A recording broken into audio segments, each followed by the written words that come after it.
Gus washed the dishes. He was delighted to have Mouse in the house for company. When Mouse woke up, he scurried downstairs and said, "How do I get out of here?" "Don't go," cried Gus. "Aren't you hungry?" "What are we having for dinner?" said Mouse. Gus began to be very busy. Mouse liked his 3 meals a day, with nibbles in between. So Gus put on an apron. He got out a cookbook. He looked up all the things a mouse might like to eat. He spilled sugar all over the floor. He got flour all over his face.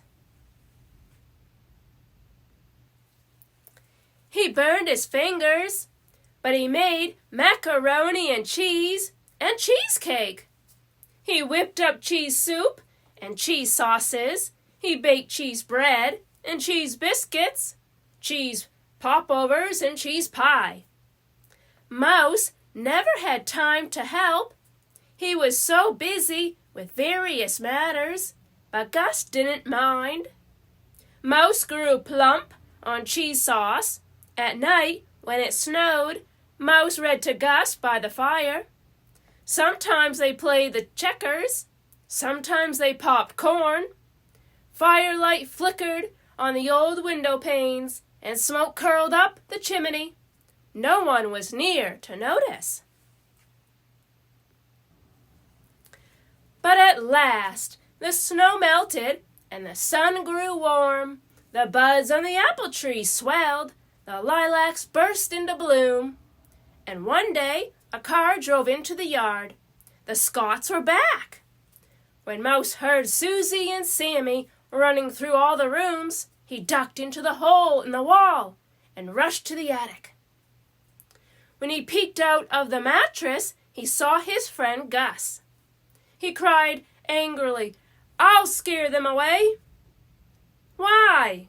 They're nice," said Gus in surprise. He was glad to see the Scotts, especially Mrs. Scott.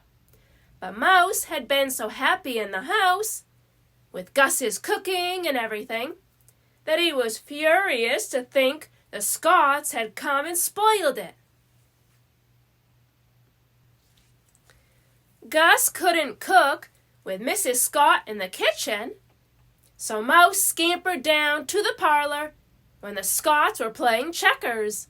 He ran back and forth inside the wall, patter, patter, patter, patter, patter, to scare them away. "We've got a mouse," said Mr. Scott. But the Scotts weren't scared away. "What do you want to do that for?" said Gus to Mouse. Mouse paid no attention. He scampered into the kitchen. He nibbled a piece of blackberry pie and tracked the juice around. He chewed open a box of marshmallow cookies.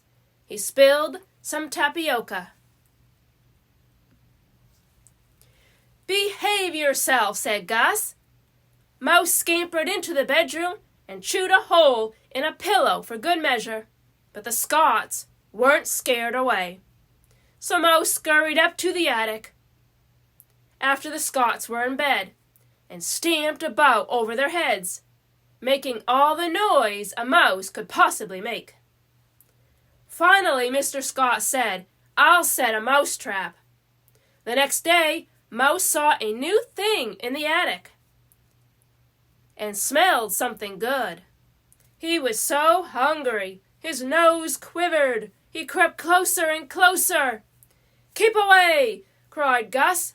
"It's cheese!" cried Mouse. "It's a trap to catch you!" said Gus. He put up a sign that said, "Danger."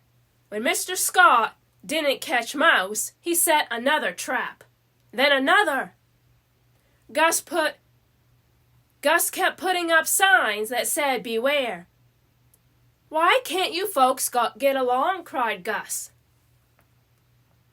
"Danger! Beware! No, no! Don't do it! Stop! Halt! No! Keep away! Danger, danger, look out! Halt! But the more mouse traps Mr. Scott set, the more Mouse stamped about among the danger signs to scare the Scots away. Gus began to be really worried. He didn't want his friends, the Scots, bothered, and he didn't want his friend Mouse hurt. "I'd never forgive myself if anything happened," he said. Then one day, Mouse became so determined to scare the Scots out of the house that he popped up on a kitchen shelf, bold as brass. When Mrs. Scott reached for the cereal, "Help!" screamed Mrs. Scott, running away. That was the last straw. When Gus saw Mrs. Scott, who was so pretty, scared out of her wits, all of a sudden he pointed his finger at Mouse and roared, "That's enough!" Mouse was so shocked that he stood stock still and stared. "Listen to me," shouted Gus. "If you stay in this house, you'll do as I say from now on." "What?" whispered Mouse. "You'll stop scaring Mrs. Scott," roared Gus. "Okay," said Mouse meekly. "You'll stop nibbling and chewing. You can go out in the garden and eat nasturtium seeds," shouted Gus. "Okay," said Mouse. "You'll keep quiet while the folks play checkers." "I'll walk on tiptoe," said Mouse. "You'll stop stamping around the attic." "I'm the only one allowed to make a noise in the attic." "I'll be as quiet as a mouse," said Mouse. "All right," said Gus, with a sigh of relief. Then he saw how meek and scared Mouse looked. "It's just till the folks go away," he said kindly. So Mouse tiptoed about the house and ate nasturtium seeds in the garden. The Scots said, "That mouse is gone," and Mr. Scott took away the traps. Gus rattled and clanked extra loud in the attic, as the Scots could say, "That's our ghost." And when the Scots went away for the winter, Gus and Mouse had a celebration with cheese croquettes for dinner.